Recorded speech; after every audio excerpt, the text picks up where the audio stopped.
जय हिंद राष्ट्र। गोरखपुर के गोरखनाथ मंदिर पर जो मुर्तज़ा ने अटैक किया उस पर काफ़ी कुछ बातें निकल कर आई हैं, मगर एक बात जो रह गई है वो ये है, ये जिस पर चर्चा नहीं हुई वो ये है कि वो अकेला व्यक्ति SLR छीनने की कोशिश क्यों कर रहा था। उसने PAC के आदमी पर हमला किया, उस पर छुरे से वो तो PAC के आदमी ने सर बचा लिया, तो गर्दन कट गई होती, कट जाती तो उसको मिल जाता। और उसके बाद वो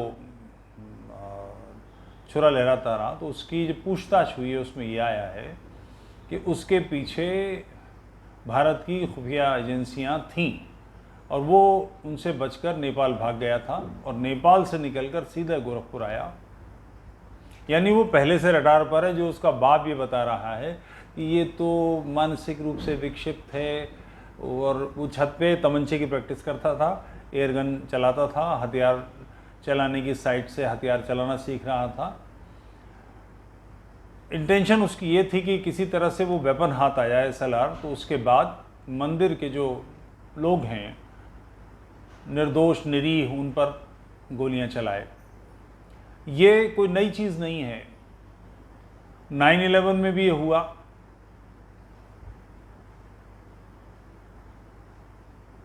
टेम्स नदी पर जो हमला हुआ उसमें भी ये हुआ। फ्रांस में इस तरह के कई हमले हुए हैं। इनको लोनर वुल्फ अटैक कहते हैं। लोनर वुल्फ अटैक भेड़ियों का झुंड होता है। जंगल में दो जानवर ऐसे हैं, एक हाथी और एक भेड़िया, जो कभी कभी भेड़ियों का जो सरदार होता है उसे और हाथियों का सरदार होता है उसे, क्योंकि हाथियों के झुंड में मादा शासन करती है, उसके सबॉर्डिनेट की तरह उसके साथ एक हाथी होता है। उस हाथी को बाद के जो नए हाथी जवान होते हैं तो उसको धक्का दे के बाहर कर देते हैं। उसको इक्कड़ कहा जाता है या इसे लोनर वुल्फ कहा जाता है। ये अकेला, ये अपेक्षाकृत नेट उड़ गया, ये अपेक्षाकृत अधिक खतरनाक होता है। बाकी हाथी ऐसे गांवों पर हमला नहीं करते, लोगों पर हमला नहीं करते, मगर ये इक्कड़ हाथी हमले करता है। ऐसे ही लोनर वुल्फ अटैक होते हैं। ये अकेला भेड़िया खतरनाक होता है।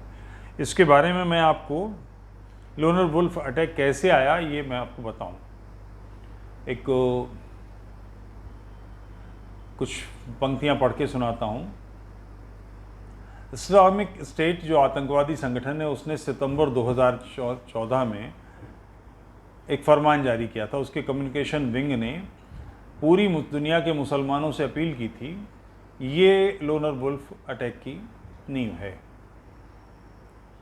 किसी से सलाह मत मांगो, ये उनके शब्द हैं, और किसी के फैसले का इंतज़ार मत करो। काफिर को मार डालो, चाहे वो नागरिक हो या फिर कोई सैनिक, क्योंकि ये दोनों काफिर हैं। ये दोनों ही मुसलमानों के खिलाफ युद्ध छेड़ने वाले हैं। इस्लाम के खिलाफ एक भी युद्ध आज तक नहीं छेड़ा गया है। ये अपनी तरफ से सारी बदमाशियां करते हैं। सारी दुनिया को ही मानते हैं कि काफिरों की जो जिंदा हैं उन्हें कत्ल होना चाहिए, और उसके बाद उन पर हमले करते हैं, और पलटकर जब चोट आती है तो उसके बाद ही कहा जाता है कि हम पर हमले कर रहे हैं।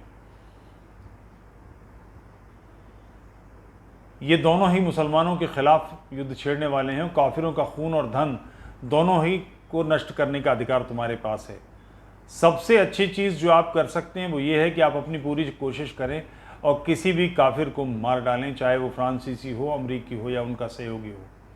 अगर आप एक IED या एक गोली नहीं ढूंढ पा रहे हैं, पिस्टल, रिवॉल्वर, राइफल, गन, तो काफिर को के सिर को चट्टान से फोड़ डालें, या उसे चाकू से मार डालें, या उसे अपनी कार से कुचल दें, या उसे किसी ऊंचे स्थान से नीचे फेंक दें, उसका गला घोट दें, या उसे जहर दे दें। ध्यान होगा जो लंदन में टेम्स में हमला हुआ, ब्रिज पर एक गाड़ी चला के पहले लोगों को मारा, उसके बाद चाकू से लोगों को काटा। ये इसी तरह के अटैक हैं। आप अगर ऐसा करने में असमर्थ हैं तो उसके घर, कार या व्यवसाय को जला दें या उसकी फसल को नष्ट कर दें। अभी ध्यान होगा, करौली में 100-125 दुकानें फूंक दी गई। ये काफिरों को बर्बाद कर दो। जिनकी दुकानें फूंकी गई हैं उसमें जाट हैं, उसमें ब्राह्मण हैं, उसमें क्षत्रिय हैं, उसमें जाटव हैं, उसमें राजपूत हैं, उसमें फलाने हैं, उसमें ढमाके हैं। इनको स्पष्ट पता है कि ये सारे काफिर हैं। आप जाट होंगे, आप ब्राह्मण होंगे, आप राजपूत होंगे, आप खत्री होंगे, आप वाल्मीकि होंगे, आप जाटव होंगे, आप कुछ भी हों, उनके लिए काफिर हैं, बिल्कुल स्पष्ट है। अगर आप ऐसा करने में असमर्थ हैं, आप एक गोली नहीं ढूंढ पा रहे, तो काफिर के सर को चट्टान से फोड़ डालें, उसे चाकू से मार डालें, या उसे अपनी कार से कुचल दें, उसे किसी ऊंचे स्थान से नीचे फेंक दें, उसका गला घोट दें, उसे जहर दे दें। अगर आप ये भी करने में असमर्थ हैं तो उसके घर, कार या व्यवसाय को जला दें, उसकी फसल को नष्ट कर दें। अगर आप ऐसा भी नहीं कर सकते तो उसके मुंह में थूक दें। काफिर को नुकसान पहुंचाना, जलील करना, हतोत्साहित करना, ये दीन का फर्ज है, दीन के मानने वालों का, शांति दूतों का फर्ज है। दुनिया में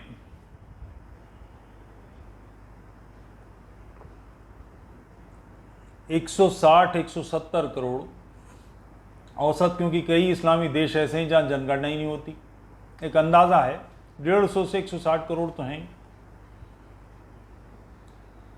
एजेंसियों का इस पर काफ़ी कुछ काम हुआ है। उनका कहना है कि 7% लोग रेडिकल इस्लाम की विचारधारा में विश्वास करते हैं। मैं इसे कैलकुलेट करके ही बताऊं, तभी बात ठीक होगी। एक क्षण दें।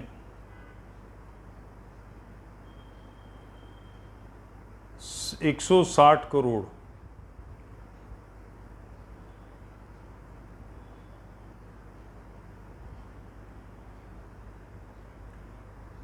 यानी 1,12,00,000 लोग रेडिकल इस्लाम में विश्वास करते हैं। रेडिकल इस्लाम यही बातें हैं कि कुफ्र को मिटाना है, काफिरों को ख़त्म करना है, जिहाद करना है, क़िताल फ़ी सबीलिल्लाह, अल्लाह की राह में क़त्ल करो, जिहाद फ़ी सबीलिल्लाह, जिहाद, अल्लाह की राह में जिहाद करो, इसमें विश्वास करते हैं। 7% छोड़ दीजिए, क्योंकि हथियार नहीं है बहुतों के पास, इसके पास भी नहीं है। 1% मान लीजिए, यानी संसार में 15 से 16 लाख लोग, नहीं क्यों 1.5 करोड़ लोग, मैं गलत कह गया, 1.5 करोड़ लोग इस मनस्थिति से संसार में घूम रहे हैं कि उन्हें काफिरों को मारना है, उसके लिए हथियार इकट्ठा करना है। उनके दिमाग में हर वक्त जिहाद चल रहा है।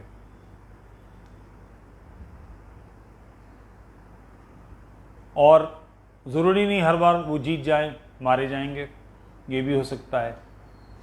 क्योंकि जैसे पुलिस वाले गधे थे, इन्होंने मारा, डंडे वंडे मार के उसको घर ले गए, हाथ पैर उसके तोड़ लिए। SLR थी, उन पर हमला किया था, गोली मार देनी थी तुरंत।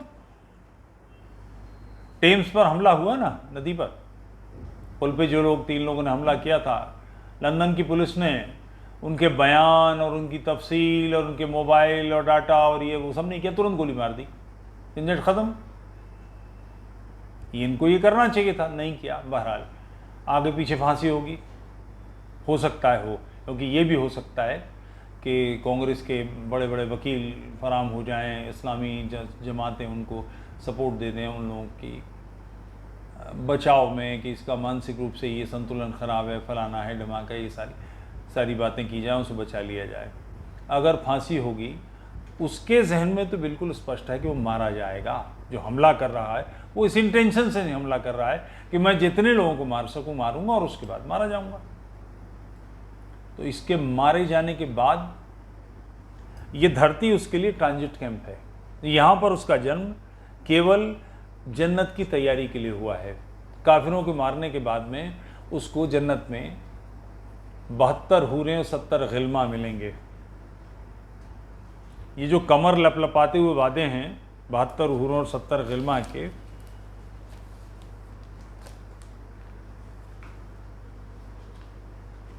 ये सारे काम किस लिए? यहाँ काफिरों को ख़त्म करना है। मैं गिल्मा का वर्णन निकालना चाह रहा हूँ, या ऐसे ही बात करता हूँ। ऐसी अद्भुत हूरें हैं जन्नत में 72, जो सेक्स करने के साथ एक तो हर मर्द को 40 मर्दों की यौन शक्ति दे दी जाएगी। वो किसी उम्र का होगा, वो जवान हो जाएगा और अनवरत अनथक सेक्स कर सकेगा। और जिन हूरों के साथ वो सेक्स करेगा, वो सेक्स करने के बाद उनमें एक अजीब सी क्षमता होगी। अल्लाह ने कैसे नेक काम करे हैं, बड़े से बड़े चकले का इंचार्ज भी इस काम को नहीं करा सकता। उसने उसमें ऐसी व्यवस्था की है कि 72 हूरें सेक्स करने के बाद दोबारा वर्जिन हो जाएंगी, दोबारा कुंवारी हो जाएंगी। वो बार बार उनका कौमारे भंग करने के काम करेगा। और जो 70 गिल्मा हैं उनके लिए कि वो कमसिन होंगे, उनकी उम्र नहीं बढ़ेगी, दबीज रेशमी कपड़े पहने होंगे, उनको देखोगे तो यूं लगेगा चमचमाते हुए जगमगाते हुए धराऊ मोती रखे हैं। मैं एक बात समझ नहीं पाता कि मेरा पास जो कर्मचारी है वो अपने काम में परफेक्ट हो, मुझे इसकी चिंता होनी चाहिए या इसकी चिंता होनी चाहिए कि वो रेशम के कपड़े पहने हुए जगमगाता हुआ कमसिन होगा। ये रामपुर की ज़बान में जिसे लौंडा कहते हैं, लौंडों के वर्णन किए जा रहे हैं या गुलामों के वर्णन, नौकरों के वर्णन किए जा रहे हैं। और ध्यान रहे, इनके गिल्मा के बारे में कुरान में आयते हैं, सरकार ने सीधे सीधे अल्लाह ने भेजा है ये। तो ये जो मुर्तज़ा है, ऐसे लोगों से सोचिए, ईश्वर न करे मगर अगर मुर्तज़ा सफल हो गया होता, उसने पीएसी वाली की गर्दन काट दी होती और SLR उसके हाथ में आ गई होती। 7.62 बड़ी पावरफुल राइफल है, सेमी ऑटोमेटिक वेपन है। तो तय था कि गोरक्षनाथ मंदिर में 150 लोग हलाक हो गए होते, उनकी हत्या कर दी होती उसने। वो मारा जाता, उसमें तो है, वो इसके लिए तैयार ही है। उसने काम ही इस इंटेंशन से किया कि मैं तो मारा ही जाऊंगा, मगर मरने से पहले मैं काफिरों को कत्ल कर दूं। तो सभ्य समाज को क्या हो गया है, वो इस विचारधारा से निपटने के लिए कोई तैयारी करेगा कि नहीं? या ईश्वर अल्लाह तेरू नाम सबको सन्मति देव भगवान इस मूर्ख मंत्र का जाप करेगा? राजनीतिक नारेबाजी से वो समाज सब बदल सकता है जिसके दिमाग में लगातार 24 घंटे कि हम शैतानों से घिरे हैं, हम काफिरों से घिरे हैं, इस दुनिया के काफिरों को ख़त्म करके इसे इस्लाम की जगह बनाना है। इस पूरी कायनात का जो मकसद है अल्लाह की नज़र में, वो कुरान में है ये बात कि उसने सारी कायनात, पृथ्वी नहीं, हमारी तारा समूह नहीं, गैलेक्सी नहीं, संपूर्ण विश्व, इससे जितना कुछ हो सकता है, अनंत गैलेक्सीज हैं, इन सब को इसलिए बनाया कि उसने धरती पर मोहम्मद को पैदा करना था। उस मोहम्मद के लिए ये सारी दुनिया, तो धरती बनाई उसने मोहम्मद के लिए। इस पर जितने काफिर उसे पैगंबर नहीं मानने वाले हैं, जो अल्लाह को नहीं मानने वाले हैं, जो कुरान को नहीं मानने वाले हैं, उन सब का कत्ल किया जाना चाहिए। इस रास्ते पर वो चल रहा है। यानी 150, 150, 160, 170 करोड़ लोग, शेष जो बचे हुए लोग हैं, 600 करोड़ से ऊपर है पृथ्वी पर मनुष्य की आबादी, यानी 450, 450, 440 जितने भी होंगे, उतने करोड़ लोगों को ये 150 मार डालना चाहते हैं। अपने से 3 गुनी संख्या को खत्म करने का सपना देखते हैं। उनके लिए पृथ्वी हर समय युद्ध क्षेत्र है। इस समस्या से निपटने के लिए खोपड़ियों में जो भूसा भरा है, इसको निकालेंगे कि नहीं? और ध्यान रहे, दिमाग में जो बात अक्ल के जरिए दाखिल नहीं होती, वो अक्ल के जरिए निकलेगी नहीं। ये तलवार के जरिए दाखिल हुई थी खोपड़ी में, तो ये लठ के जरिए, तलवार के जरिए ही निकलेगी, और कोई इलाज नहीं है इसका। अफगानिस्तान में अमेरिका ने इतने साल हमला किया, सबसे पहले तोरा बोरा, फिर फौजें उतार दी, उसके बाद अफगानिस्तान में लाखों लोग मार दिए। तालिबान के जो लोग थे उनके सरदारों को पैसा वैसा दिया, शांति हो गई। उनके जो सैनिक थे उनको तालिबान के खिलाफ लड़ने के लिए अपनी फौजों में भर्ती कर लिया, यानी एक तालिबान को दूसरे तालिबान के खिलाफ लड़ने के लिए भर्ती कर लिया। और ये कि सॉफ्ट तालिबान है, ये कैंसर है। कैंसर की कोई फॉर्म सॉफ्ट नहीं होती, ये स्ट्रॉन्ग है और ये लाइट है, ऐसा नहीं होता। कैंसर कैंसर होता है। उसके बाद उनको हथियार देते रहे, पैसा देते रहे, दिमाग में उनके वही कुफ्र और ईमान है। नतीजा, इतने साल काम करने के बाद, इतनी भयानक महंगी लड़ाई लड़ने के बाद कि अमेरिका बर्बाद होने के कगार पर पहुंच गया। भयानक लोन है उस पर। नतीजा क्या निकला? सारे हथियार, टैंक, दुनिया भर के गोला बारूद, दुनिया भर के वेपन्स छोड़कर अमेरिका को जलील होकर निकलना पड़ा है। अभी अफगानिस्तान का जो काबुल का हवाई अड्डा है, कंधार का हवाई अड्डा है, उस पर 5-7 हज़ार अमेरिकन फौजें तैनात हैं और अपना सारा बचा हुआ सामान निकाल रहे हैं, लोगों को निकाल रहे हैं। आपकी पराजय से ज़्यादा महत्वपूर्ण ये है कि उन्हें इस बात का एहसास है कि उन्हें आपको पराजित कर दिया। वो कुफ्र और ईमान की लड़ाई में काफिरों को दबोचने में कामयाब हो गए। केवल ये अमेरिका के अफगानिस्तान में पराजय नहीं है, अमेरिका की उसके घर पर, उसके मुंह पर थूकना है उनकी तरफ से। उन्होंने चप्पल मारी है। सारे यूरोप में उनकी मानसिकता ये है, जहाँ जहाँ इस्लामिक, वो जो रेडिकल 1% में जिनकी गणना कर रहा हूँ, जो 1.5 करोड़ होंगे, उनके मन में ये है कि वो सारी दुनिया को हरा सकते हैं, कुफ्र को मिटा सकते हैं। इतनी भयानक विचारधारा। एक अकेला आदमी बंबई से चलता है, गोरखपुर पहुंचता है, उसके घर पे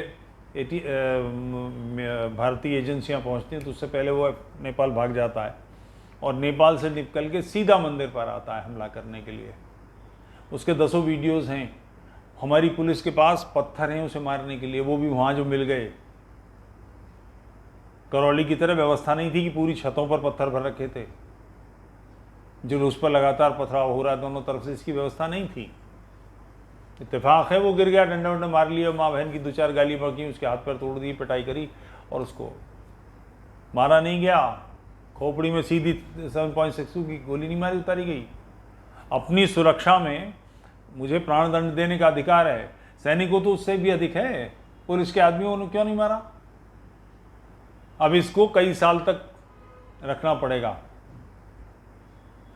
इसका खर्चा होगा, इसकी सुरक्षा की व्यवस्था होगी, इसको जेल में रखने के लिए एक स्पेशल व्यवस्था करनी पड़ेगी, कोर्ट ले जाना होगा तो उसके लिए जाने के लिए 4 गाड़ियां चाहिए। राज्य पर कितना दबाव आएगा, राष्ट्र पर कितना दबाव आएगा? ऐसे व्यक्ति को तुरंत कुत्ते की मौत, अनिवार्य कार्य है ये। इसको छोड़ा नहीं जा सकता, इसे पीछे नहीं हटा जा सकता। लोनर वुल्फ अटैक का यही इलाज है, भेड़िए की तुरंत गर्दन काट दो। जय हिंद राष्ट्र।